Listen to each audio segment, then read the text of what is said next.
Haven't sung that one in a while, and in view of what I've been thinking about this week, it's extremely moving. I hope it was for you as well. Thank you all for being here, and I want to give you a little bit of a heads up about what's coming in weeks ahead. Beginning next Sunday, we're starting a new message series that we're calling This Must Be Stronger Than That. This must be stronger than that. And it's a series of lessons that have to do with the contrast between the way of the world and the way of Christ, and an exhortation to all of us as a church to build on principles that have to do with cultural, cross-centered, Christ-centered discipleship that builds a culture within our congregation that is greater than the culture and the disciple-making culture that exists in the world. This must be greater than that. There are certain things that we must attend to if we want to be able to resist the enculturating power of the world. And not just so that we can stand up and look down at the world, but so that we can be the light of the world and be for the world what it needs us to be. So this must be greater than that. I hope that you'll be looking forward to it. And if you feel like sometimes the world is just overwhelming you, then we would encourage you to come and participate in this series. Well, this morning, I want to call your attention to something that many of you may be familiar with. During the 3 years of public ministry in which Jesus lived among and walked with his disciples, he was regularly, on at least 3 or 4 different occasions, trying to prepare them for his coming death. And yet we see that over and over again, the disciples just could not comprehend what it was he was saying, what it was he was predicting. In fact, in Mark chapter 8, verse 31, it says that he began to teach them that the Son of Man must suffer many things, and that he must be rejected by the elders and the chief priests and the scribes and be killed, and after 3 days rise again. And then Mark adds, and he said this to them plainly. And as you read the words that, if Mark is quoting him verbatim, that Jesus spoke to them, you can see, yeah, that's pretty plain. Jesus is telling them exactly how things are going to unfold. He is going to suffer, be rejected, and killed. And then in another place, in Luke chapter 9, this is on a different occasion, Jesus said to the disciples, because he could tell they weren't quite getting this, he said to them, and I like the way the ESV puts this very literally, he says, let these words sink into your ears. Could you be more emphatic than that? Hey, I've been telling you guys this, and I can tell it's been going over your heads. I want you to let the words that are coming out of my mouth sink into your ears. And then he says, the Son of Man is about to be delivered into the hands of men. And clearly he's speaking of his trial, his beatings, his crucifixion, and his death. And yet Luke goes on to say, but they did not understand this saying. And it was concealed from them so that they might not perceive it. Now, I used to read that and think, well, yeah, God was doing some kind of miracle so that they just wouldn't get it. But I don't think that's the point. God in the flesh is trying to get them to get it, to see it, to perceive it. And he's using plainness of speech and calling their attention to it, saying, let this sink into your ears. And still, they can't get it. They can't understand it. It seems as if it's a concealed or weird or mysterious saying that they're unable to perceive the meaning of the plainest of words.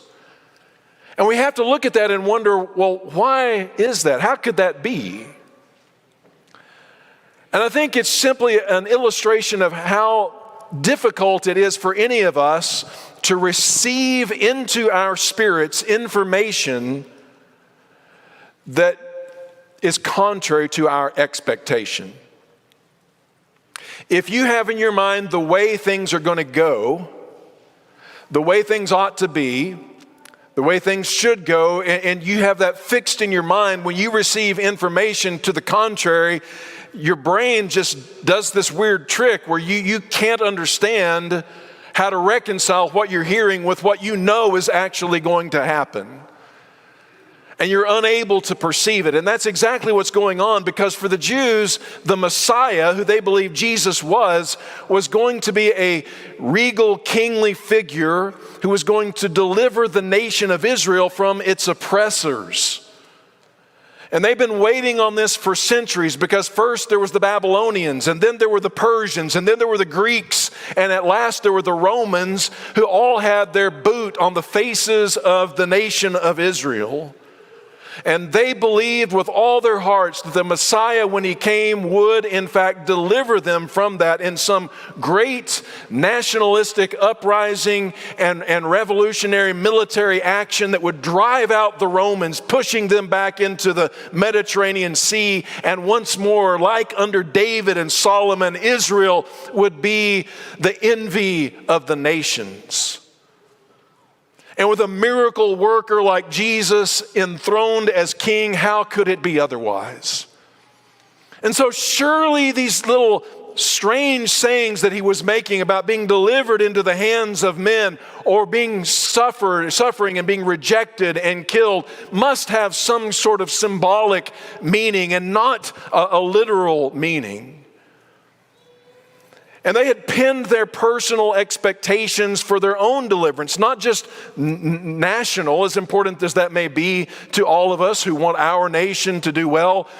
But when that is lifted, we are lifted with it. And all of them could perhaps enumerate in so many ways how they personally had suffered under the oppression of the Romans or some other unjust system like the Sadducees and the Pharisees had set up. And they thought that Jesus could change the situation for them in some way. And not only that, they're just very personally connected to Jesus. And so when Jesus seemingly is so suddenly, so unjustly, and so brutally taken from their hands, delivered over, and killed, they are just devastated. And they can't wrap their minds around what has happened. And each disciple, it seems, processes this disappointment a little bit differently than the other. We think about Thomas and his doubt, even after others, reliable witnesses, reported to him that Jesus is alive. We've seen him with our very eyes. He says, I can't believe it unless I verify it myself. Unless I have empirical evidence in front of me, I just can't believe that he's risen. So first they couldn't believe that he died, then they couldn't believe that he had risen again. Cleopas and his companion on the road to Emmaus, also even in a conversation with Jesus, couldn't perceive that it was really him alive again after so brutal a death. But when we come to Mary of Magdala, I think that we could describe her condition in this space between Jesus' death and resurrection as one of grief. And it seems that in Mary, all the grief in the world is contained within her tears. Because she had hopes for her nation. She had hopes for herself and her people. And she was so deeply connected to Jesus personally as the one who had cast out 7 demons, whatever all of that means. And she had been following Jesus around now for some period of time. Her name is mentioned, I think, 14 times in the Gospels, and whenever she's enumerated among a list of women disciples, she's always the first one mentioned. And so in John, the 20th chapter, John does what John always does in his Gospel. It's not that there weren't other people present, but he focuses in always, it seems, on one individual and describes their personal encounter with Jesus. And that's what he's going to do with Mary, and it's what I want to talk about this morning. It says in John, the 20th chapter and verse 1, that early on the morning, on the first day of the week, while it was still dark, Mary Magdalene went to the tomb. We know from other accounts that there were other women with her, but they went there with their gift. They went there with their sacrifice. They went there with their spices to embalm the body of Jesus. I know that Nicodemus and Joseph of Arimathea had already done that 3 days before, but men never get things like that right. And so they're going to come and make it right. And they wanted to make their offering personal. And so they're making their way to the tomb, and it's very early in the morning. As soon as it was possible for them to make their way out, they're going to the tomb. And when they arrived, they saw that the stone had been removed from the entrance. And so John tells us that being amazed by this, they run away. And Mary goes and she tells Peter and John specifically about what she had seen, that the tomb, the stone's been rolled away from the entrance of the tomb. John then tells us some interesting details about Peter and John hearing this news, and they have a foot race to the graveside.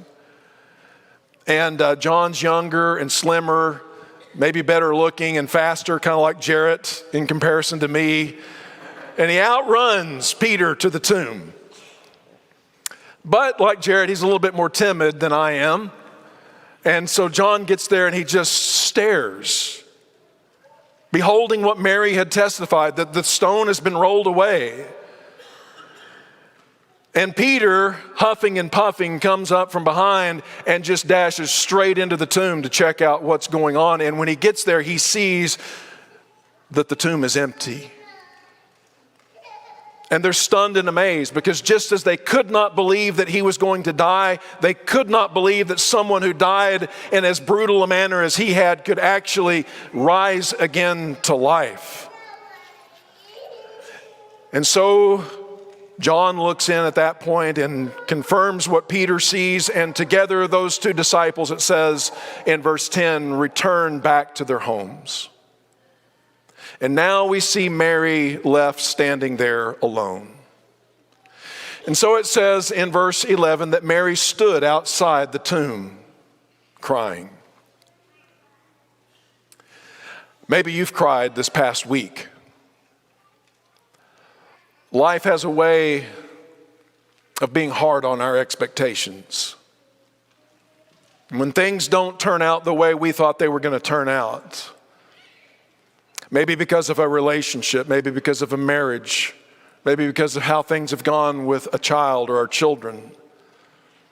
Maybe something with regard to our health, where we thought things were going to go one way, but we're receiving information that we can't quite process, we can't quite accept. But as it begins to seep in, the tears begin to flow. And so in Mary, I think in her tears, we see all of the grief of the world compressed. And so she's standing there, and I would just encourage you with your tears to come there too, to stand along beside her and see what she sees. And maybe if you know someone who is grieving right now, that you would invite them to come along and stand alongside Mary and see what she sees. It says that as she stood there crying, that she wept and bent over and looked into the tomb. And when she looks, she sees two angels arrayed in white, seated where Jesus' body had been, and one at the head and the other at the foot. A number of the commentaries going back into ancient times have speculated about this, that it somehow sort of represents the Ark of the New Covenant. As the Old Covenant had the 10 Commandments contained within it, and the two cherubim that sat in opposition on the mercy seat over that, facing one another. In this instance, in the New Covenant, where the body of Jesus had laid, now there are these two angels. But instead of keeping people away, they seem to be drawing people in to observe and to look and to consider the meaning of this. And so she sees them there, and as she is weeping, they speak to her and ask her a question. It's a good question. Woman, why are you weeping? Why are you crying? That is a good question. If you're dealing with someone who is in grief, that's a very good question to ask them. Why are you crying? And generally, when you ask them, they will tell you. And we cry because we've lost something, don't we? And that's exactly what Mary says. They have taken away my Lord. If you cry, it's because you've lost something that you value. That's what grief is, isn't it? Something that you value or an expectation that you had has been removed and it's been taken away from you. What's been taken away? My Lord, my home, my dignity, my health, my marriage. We all again suffer the loss of things that we value, and when we do, we grieve, we cry, and that's what she tells them as the answer to her problem. And not only does she acknowledge that something that she valued and what she valued was valuable for sure has been taken away, furthermore, she does not know where to find him. I don't know where he's been taken to. It's just gone. And nothing but the emptiness is left. It then says, interestingly, that at this she turned away or turned around from the angels and she saw Jesus standing there. But like so many people in their first experience with the risen Jesus, these witnesses, they don't recognize him at first, and she doesn't either. And it's like even this appearance of angels speaking to her does not distract her from the grief that she is so given to in the moment.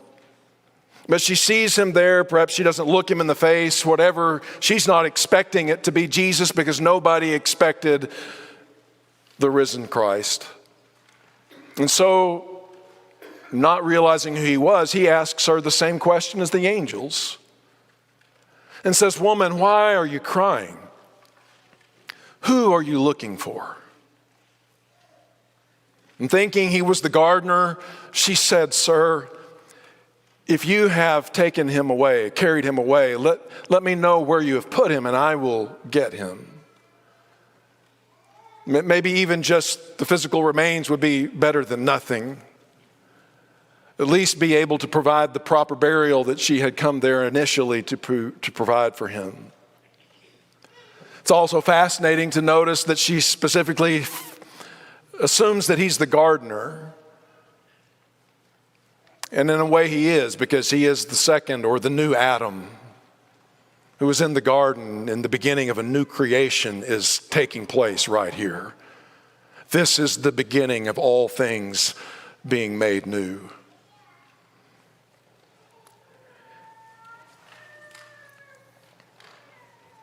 And then in verse 16, Jesus responds to her, "Mary." And she turned toward him and cried out in Aramaic, "Rabboni," which means my teacher. And so she'd seen him, she'd heard his voice already, and that was insufficient. But when he spoke her name, it awakened within her the realization of who it was that she was dealing with.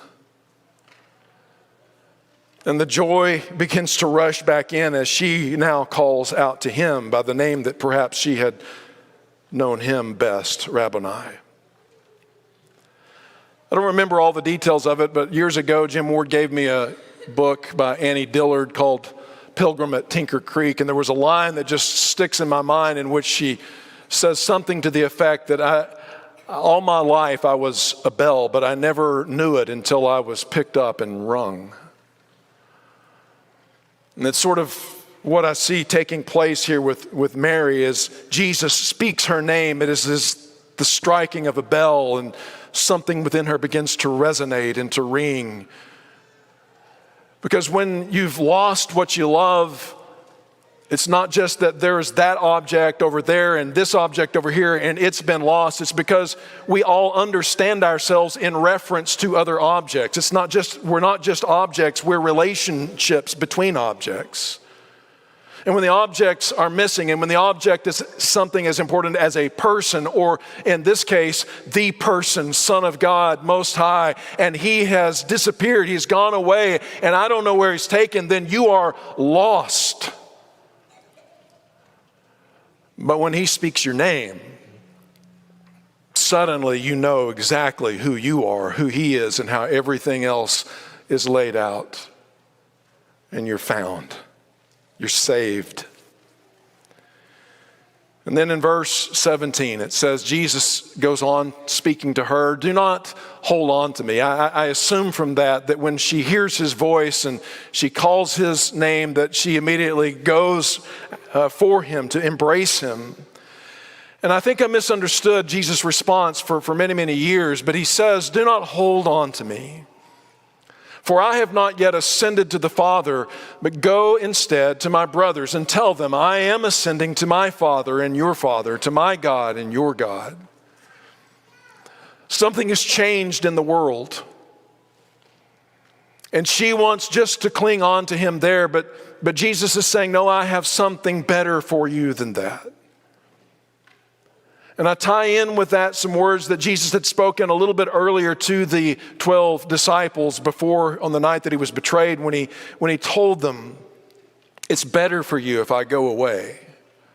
Speaking of his ascension to the right hand of the Father, because he says, if I do not go away, I cannot send the Comforter to you, the Holy Spirit, the Paraclete, the Advocate. But if I am crucified, buried, rise again, and ascend to the Father's right hand, I will send of my Spirit to you. In that way, I will be with you forever and in all circumstances. There's no prison that they can put you in, no hospital bed that you can lie in, no place that you can go that my presence will not be with you.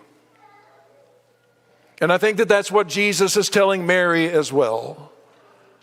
You can't cling to me bodily here, though I am here physically before you and you can touch me now. I want you to understand that this isn't the situation that's going to be permanent. I have yet to ascend to the Father. And when I do, then you'll receive me in a new way that's even better than what you have now.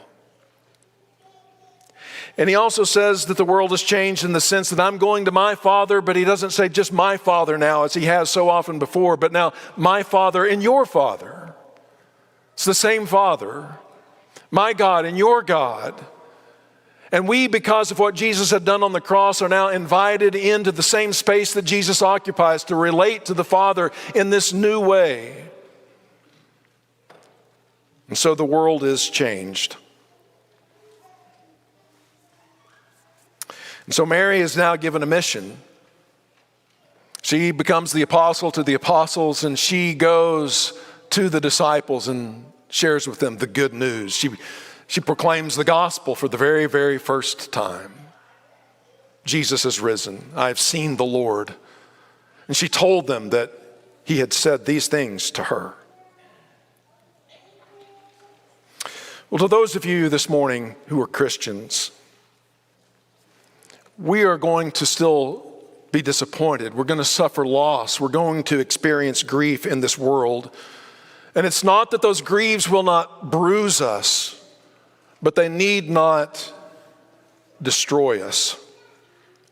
The Apostle Paul takes up on the theme of the resurrection of Christ and applies its meaning in this wonderful way. He says to the grieving brethren there, brothers and sisters, we do not want you to be uninformed about those who have died, those who sleep in death.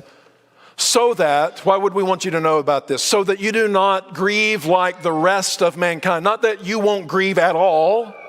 Not that your loss isn't hurt or that it isn't real, but it's not like the loss of those who, when they lose the things in this world that they love, they have lost it forever.